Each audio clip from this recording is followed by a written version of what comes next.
Hi guys, स्वागत है आप सभी का मेरे C4U चैनल में। आज कंटिन्यू करते हैं डी और एफ ब्लॉक एलिमेंट्स, जिसके अंतर्गत हम कर रहे थे इस प्रथम संक्रमण श्रेणी के तत्वों की सामान्य प्रवृत्तियां।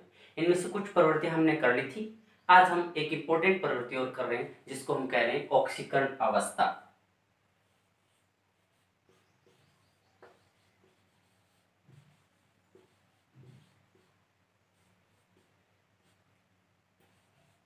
ऑक्सीकरण अवस्था, ऑक्सीडेशन स्टेट, यानी जो संक्रमण श्रेणी है तो वो किस प्रकार के ऑक्सीडेशन स्टेट प्रदर्शित करते हैं, क्यों करते हैं, और वो सारा देखते हैं।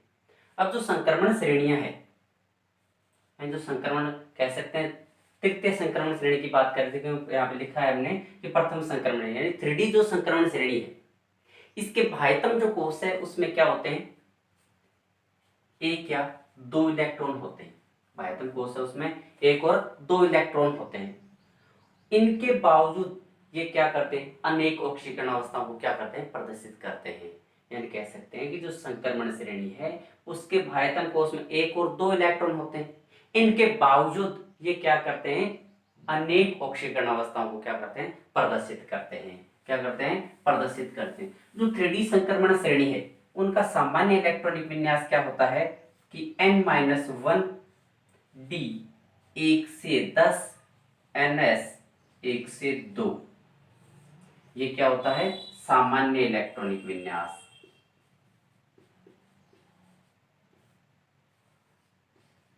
सामान्य इलेक्ट्रॉनिक विन्यास।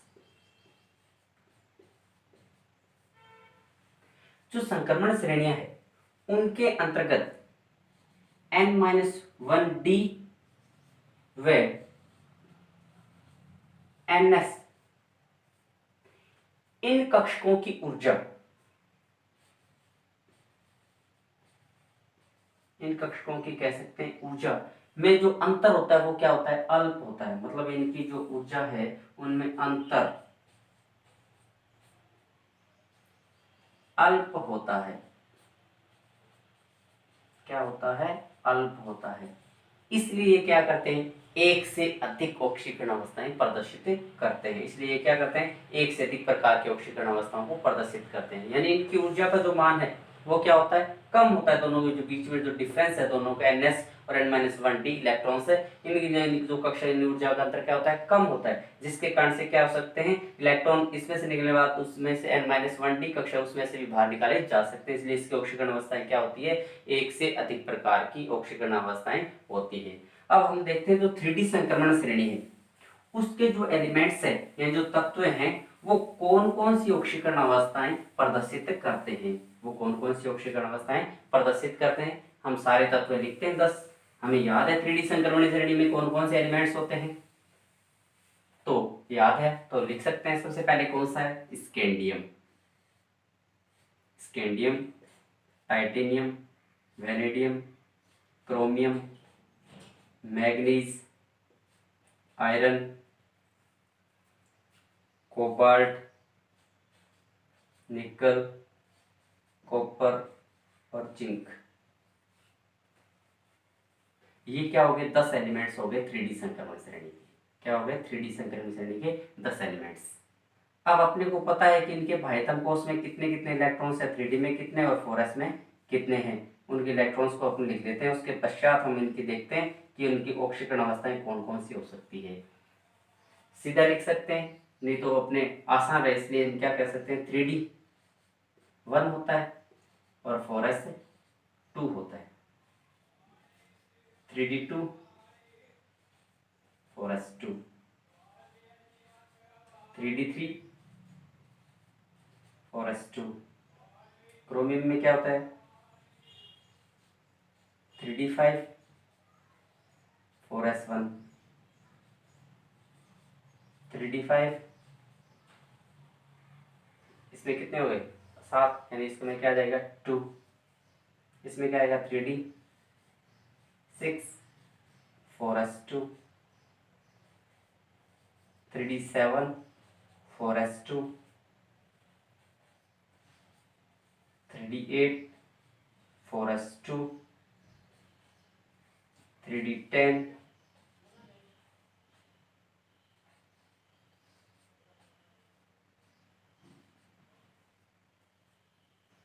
ये क्या हो गया, इनका इलेक्ट्रॉनिक विन्यास हो गया। अब इलेक्ट्रॉनिक विन्यास हो गया तो इनकी ऑक्सीडेशन स्टेट देखते हैं।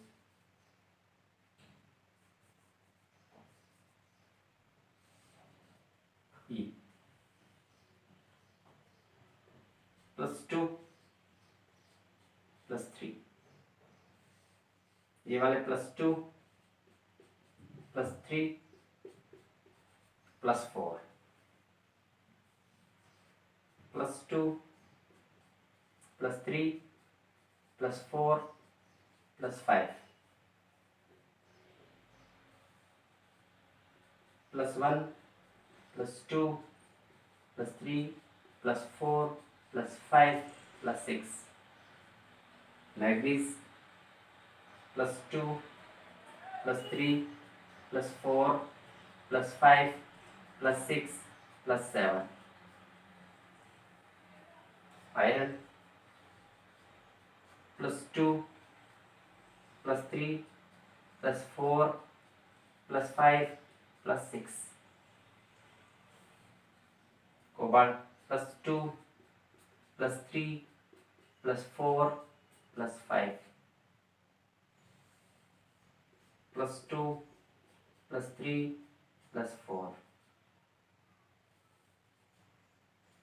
+1 +2 और इसमें +2। ये इनकी क्या होती है, सामान्य ऑक्सीडेशन अवस्थाएं होती है जिनके अंदर स्टेबल भी हो सकता है और अनस्टेबल भी हो सकता है। जो परमाणु है वो स्टेबल उस ऑक्सीकरण अवस्था में होता है जिसमें क्या होता है, उसे अर्धपूरित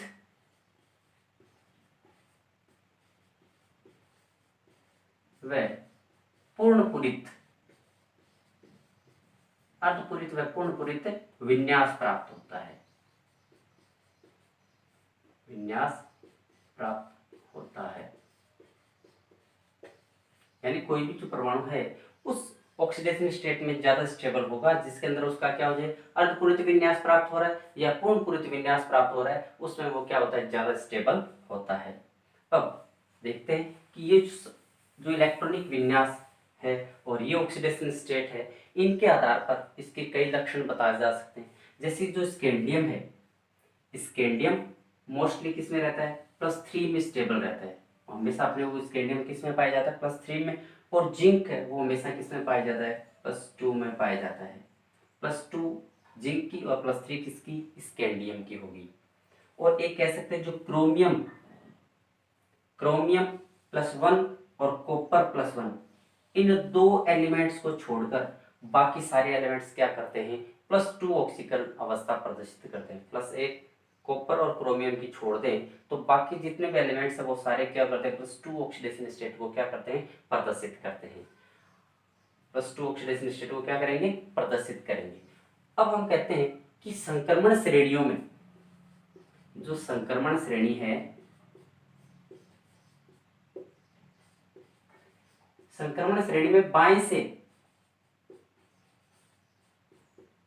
से किधर जाएं, दाएं की तरफ जाएं, बाएं से दाएं तरफ जाएं तो ऑक्सीकरण अवस्था का मान क्या होता जाता है, बढ़ता जाता है। संक्रमण श्रेणियों में जब हम बाएं से दाएं की तरफ जाते हैं, यानी इस साइड से इस साइड, यानी scandium, titanium, vanadium, chromium, manganese, iron, cobalt, निकल, कॉपर, जिंक की तरफ जाते हैं तो ऑक्सीडेशन स्टेट का मान क्या होता जाता है, बढ़ता जाता है। लेकिन जैसे ही हम मध्य में आते हैं, इनकी सारणी है, ये जो सारणी है, श्रेणी है या सारणी कह सकते हैं, इसके अंदर जैसे हम मध्य में पहुंचते हैं उसमें वो ऑक्सीकरण अवस्था क्या होती है, अधिकतम होती है। और उसके पश्चात क्या होती है, ऑक्सीकरण अवस्थाएं क्या होने लग जाती है, डाउन होने लग जाती है।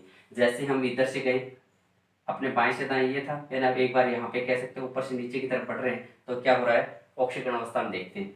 ऑक्सीकरण अवस्था में जैसे बाएं से दाएं बढ़ रहे हैं तो दाएं बढ़ रहे हैं तो मध्य तक आते कहते क्या हो गया, ऑक्सीडेशन स्टेट बढ़ गया, मतलब अधिकतम कितनी हो गई, मैग्नीज की +7 हो गई, मैग्नीज अधिकतम 7 हो गई।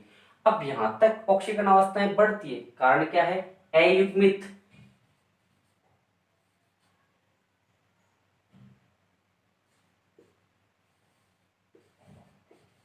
अयुग्मित इलेक्ट्रॉनों की संख्या, अयुग्मित इलेक्ट्रॉनों की संख्या,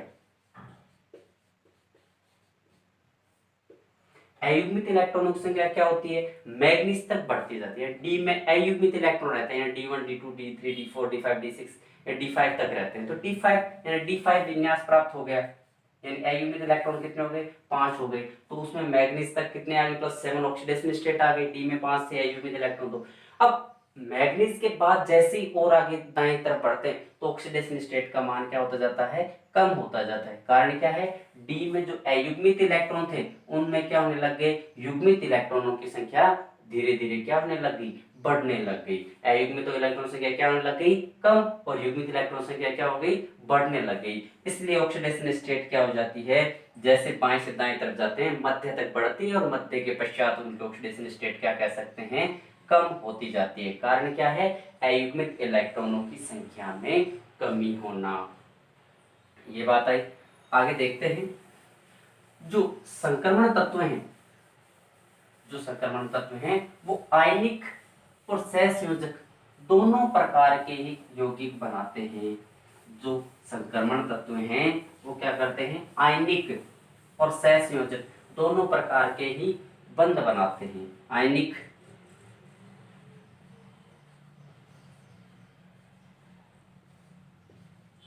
आयनिक बंध व सहसंयोजक बंध।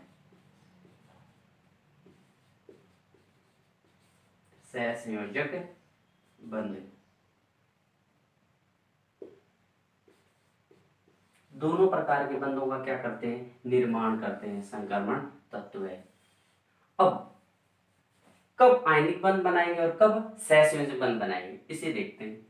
जब संक्रमण तत्वों का ऑक्सीडेशन स्टेट, ऑक्सीडेशन नंबर क्या होता है, कम होता है। ऑक्सीडेशन नंबर क्या होगा, कम होता है, यानी ऑक्सीकरण अवस्था का मान, ऑक्सीकरण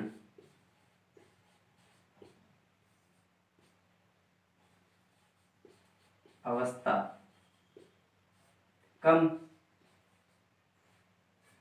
तो कौन सा बनाएंगे, आयनिक बंध बनाएंगे। कौन सा बनाएंगे, ऑक्सीकरण अवस्था का मान क्या होता है, कम होता है, तो वो क्या बनाएंगे, आयनिक बंध बनाते हैं। जैसे कम का क्या कह सकते हैं, +2 +3 ऑक्सीडेशन स्टेट है, तो इसमें मोस्टली क्या पाए जाएंगे, आयनिक बंध के गुण पाए जाएंगे। अब ऑक्सीकरण अवस्था क्या हो, ज्यादा हो,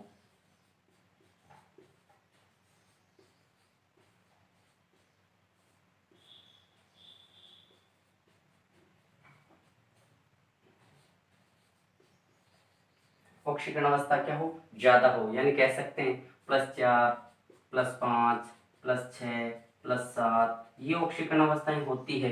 तब उनके बीच में कौन सा बंध पाया जाएगा, सहसंयोजक बंध पाया जाएगा। ऑक्सीकरण अवस्था का मान ज्यादा होता है या अधिक होता है, उस कंडीशन में उनमें कौन सा बॉन्ड पाया जाता है, कोवलेंट बॉन्ड पाया जाता है, यानी सहसंयोजक बंध पाया जाता है। और ऑक्सीकरण अवस्था का मान कम होता है तब कौन सा पाया जाता है, आयनिक बंध पाया जाता है। अब जो संक्रमण तत्व हैं वो उच्च ऑक्सीकरण अवस्था में क्या होते हैं, स्टेबल होते हैं। जो संक्रमण तत्व हैं वो उच्च ऑक्सीकरण अवस्था में क्या होते हैं, स्टेबल होते हैं। और ये फ्लोरीन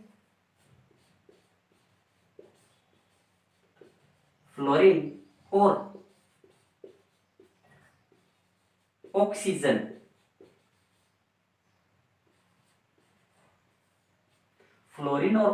के साथ क्या करते हैं, उच्च ऑक्सीकरण अवस्था युक्त धात्विक यौगिकों का निर्माण करते हैं। जो संक्रमण एलिमेंट्स है वो फ्लोरीन और ऑक्सीजन के साथ में उच्च ऑक्सीकरण अवस्था वाले यौगिकों का क्या करते हैं, निर्माण करते हैं।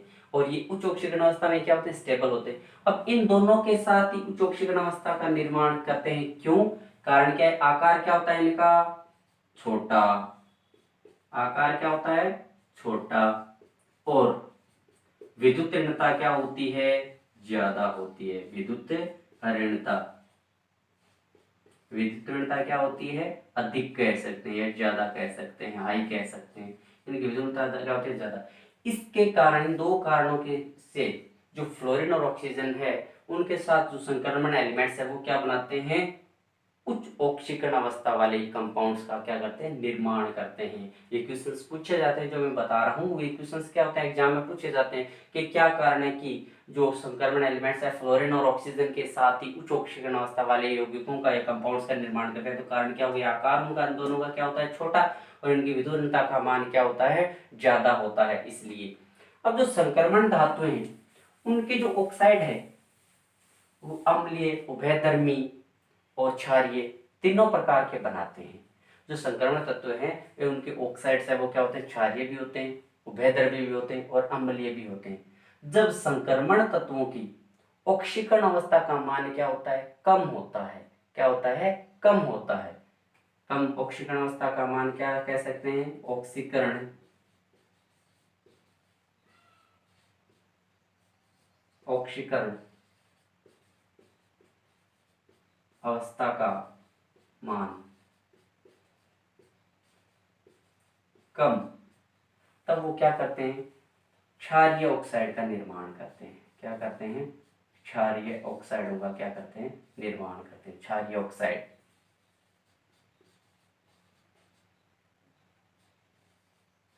क्या बनाते हैं, क्षारीय ऑक्साइड बनाते हैं। जैसे इस समय ऑक्सीकरण अवस्था इनके क्या कह सकते हैं, +2 +1 कह सकते हैं। मोस्ट किसमें +2 ऑक्सीडेशन स्टेट है उसमें कौन से होते हैं, क्षारीय ऑक्सीकरण अवस्था होते हैं। जैसे हम क्या कह सकते हैं, MnO, TiO, CrO आदि। यानी जब ऑक्सीडेशन स्टेट का मान कम होता है क्षारीय, तब वो कौन से होते हैं, क्षारीय ऑक्साइड होते हैं। कौन से होंगे, क्षारीय ऑक्साइड। अब ऑक्सीकरण अवस्था का मान क्या हो, मध्यम। ऑक्सीकरण अवस्था क्या हो, मीडियम हो। ऑक्सीकरण अवस्था मध्य, यानी कह सकते हैं +3 +4, यानी ये ऑक्सीडेशन स्टेट होगी तो वो कैसा, कौन से ऑक्साइड होंगे, उभयधर्मी ऑक्साइड होंगे। कौन से होंगे, उभयधर्मी। कौन से होते हैं, उभयधर्मी ऑक्साइड होते हैं, उभयधर्मी ऑक्साइड।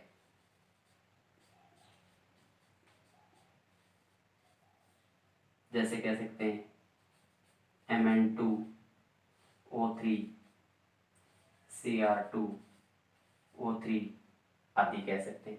अब ऑक्सीकरण अवस्था का मान क्या हो, ज्यादा हो। ऑक्सीकरण अवस्था क्या हो, ऑक्सीकरण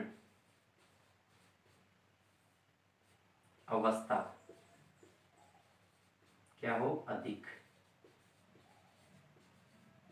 यानी कह सकते हैं +5 +6, यानी ये ऑक्सीडेशन स्टेट हो, या +7, ये ऑक्सीडेशन स्टेट होंगे उनमें क्या होते हैं, अम्लीय और अधिक क्रियाशील कह सकते हैं। अम्लीय और अधिक क्रियाशील भी होते हैं, अम्लीय होते हैं, अम्लीय ऑक्साइड, अम्लीय ऑक्साइड। जैसे क्या कह सकते हैं, Mn2O7 Cr2O7 आदि।